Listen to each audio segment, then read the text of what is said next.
There's a specific kind of exhaustion that doesn't make sense on paper. You had a slow day, maybe even a full weekend with nowhere to be. You watched something, scrolled a little, lay on the couch. By every external measure, you rested. And yet Sunday evening arrives and something feels wrong. Not physically wrong, but a low-level flatness, a faint sense of depletion that shouldn't be there. You didn't do anything. Why are you tired? The answer isn't about sleep quality or screen time or not taking enough walks, though all of those things matter in their own right. The answer is about a system in the brain that most people have never heard of, and that never, under any circumstances, turns off. Neuroscientists call it the default mode network. And understanding what it does and what it has been doing to you changes the way you think about rest, about exhaustion, and about what the brain is actually doing when you think it's doing nothing. The discovery of a network that wasn't supposed to exist. In the late 1990s, neuroimaging researcher Marcus Reichel noticed something that didn't fit the existing model of how the brain worked. At the time, the standard assumption was straightforward. The brain activates in response to tasks and quiets down when nothing is required of it. Input produces output. Rest is rest. But when Reichel and his colleagues examined brain scans from subjects at rest, not sleeping, not performing any task, simply lying still in the scanner, they found that certain regions weren't quieting down at all. In fact, those regions were consuming more energy than almost any task-active state. The brain at rest was, in a specific and measurable way, more active than the brain at work. This was not a small anomaly. It fundamentally disrupted the model. What Rachel had identified was a coordinated network of brain regions that becomes most active precisely when external demands are removed. The medial prefrontal cortex, the posterior cingulate cortex, the angular gyrus, the hippocampus. When attention is not required outward, when there's no task, no deadline, no decision to process, these regions light up together, operating in concert, consuming roughly 20% of the brain's total energy budget even at baseline. Rachel named it the default mode network, the network that runs by default in the absence of everything else. The question was, what is it doing? What the default mode network actually does. The answer, which took more than a decade of research to piece together, is both mundane and remarkable.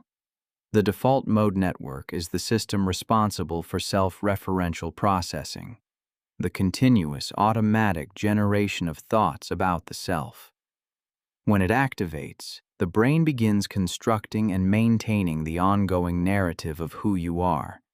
It reviews the past, replaying conversations, reassessing decisions, rerunning scenes from last week or last year. It simulates the future, rehearsing what you'll say, modeling how situations might unfold, preparing for events that haven't happened yet. It processes social information, imagining what other people are thinking, calculating how you appear to others, navigating the invisible architecture of your relationships. In other words, the default mode network is the system that generates the voice in your head, the one that narrates, judges, worries, plans, and replays. And it activates the moment external demands are removed. This is why a quiet Sunday afternoon can feel more mentally exhausting than a focused workday. The workday suppresses the default mode network. External tasks pull attention outward, and the self-referential system goes offline. The quiet afternoon releases it. The network activates. The internal narrator resumes.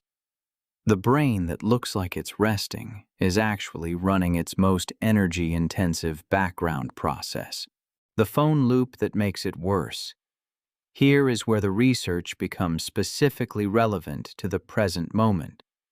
The default mode network and the task-positive network, the system that handles focused external attention, operate in opposition.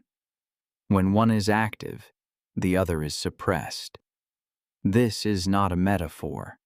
It is a measurable reciprocal relationship visible in neuroimaging data.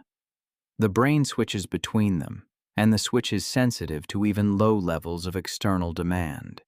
A smartphone notification is enough to trigger the switch. Research from the University of Texas at Austin found that the mere presence of a smartphone on a desk, face down, silenced, not touched, measurably reduced cognitive capacity in subjects performing attention-demanding tasks. The brain was allocating resources to suppressing the pull toward the phone. But the more relevant finding for rest is the reverse. The phone doesn't give the default mode network a chance to complete its work.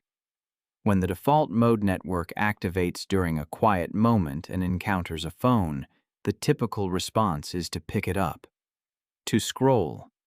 This immediately triggers the task-positive network. Even passive scrolling requires enough low-level attentional processing to suppress the default mode. The self-referential system is interrupted mid-cycle. The brain switches. Then the phone is put down. The default mode activates again. The phone is picked up again. What looks like relaxation is actually rapid, repeated interruption of the brain's own background processing. The cognitive equivalent of being woken up every few minutes during sleep. The system that needs to run its cycle doesn't get the sustained, uninterrupted time it requires. And the person holding the phone feels, at the end of it, obscurely depleted. Why rumination is a malfunction, not a feature. At this point, a reasonable question emerges. If the default mode network is doing important work, processing social information, consolidating memory, simulating the future, why does it so often produce rumination, anxiety, and a sense of mental noise rather than anything useful? The answer appears to lie in the distinction between constructive and unconstructive default mode activity. Matthew Killingsworth and Daniel Gilbert at Harvard published a study in 2010 that tracked what people were thinking at random moments throughout the day using a smartphone sampling app. The finding that received the most attention was this: people reported being less happy when their minds were wandering than when they were focused on what they were doing, regardless of what they were doing. Mind wandering, which the default mode network produces, was associated with lower reported happiness across nearly every category of activity. But later research complicated this picture. Not all mind wandering is the same.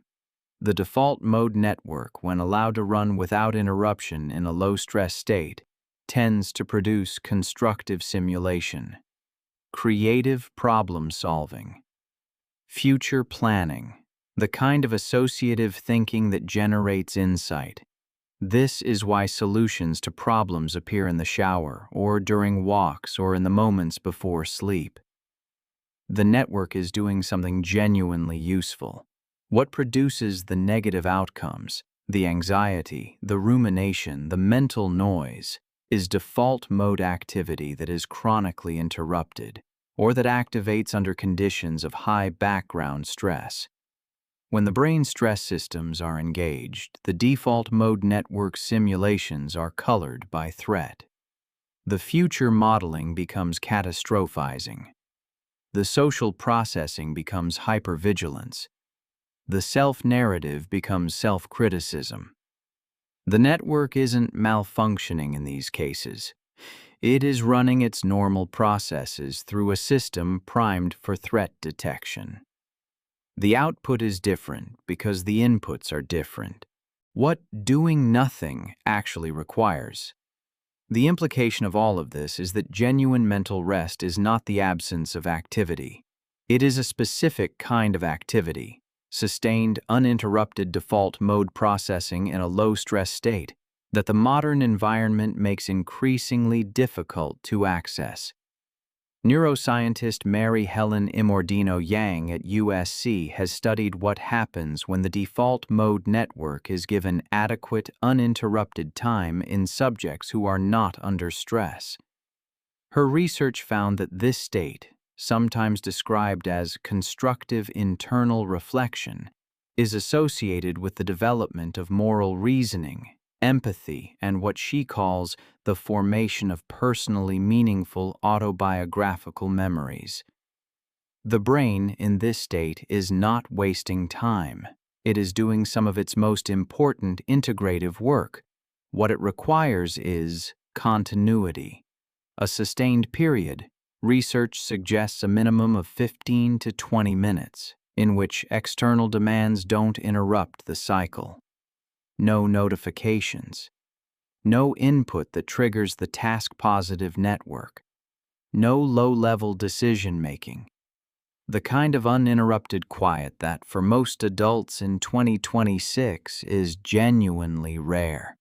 This is why certain older forms of rest worked differently than scrolling, walking without a destination, sitting without an agenda, staring out a window.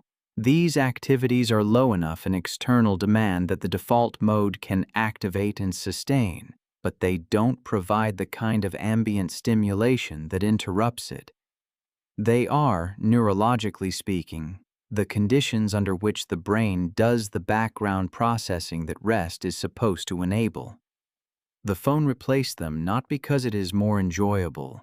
Research on hedonic experience during scrolling is notably ambiguous, but because it is more available, more immediately responsive, and calibrated to produce just enough stimulation to keep the task-positive network from fully releasing. Marcus Rachel, in a 2015 interview reflecting on 2 decades of default mode network research, described the network as the brain's dark energy, a reference to the cosmological concept of energy that pervades the universe but remains largely invisible and unmeasured. The phrase is apt in a way he may not have intended. The default mode network is doing something, always, processing, simulating, narrating, consolidating.